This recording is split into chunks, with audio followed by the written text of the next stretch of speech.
Big boss season 8కి నువ్వొక best contestant అని నేను చెప్పక్కర్లేదు నిఖిల్. హౌస్ మేట్సే ప్రూవ్ చేశారు ఈ వారమంతా అంటూ తెలియచేశారు నాగార్జున గారు.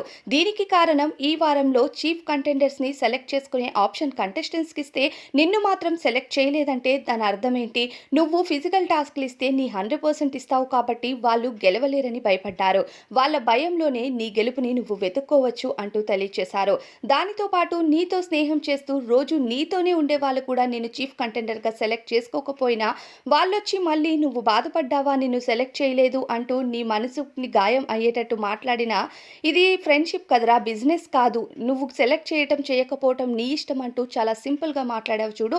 అక్కడ నీ నిజాయితీ, ఆట పైన నీకున్న పట్టుదల అర్థమైంది. ఎవరు ఆప్షన్ ఇచ్చినా, ఇవ్వకపోయినా నీ ఆప్షన్స్‌ని నువ్వు వెతుక్కుంటూ ముందుకు వెళ్ళాలి. అదే గేమ్ అంటే అంటూ నిఖిల్‌కి తెలియచేయటంతో పాటు you are the best contestant అని పొగడ్తల వర్షం కురిపించారు అక్కినేని నాగార్జున గారు.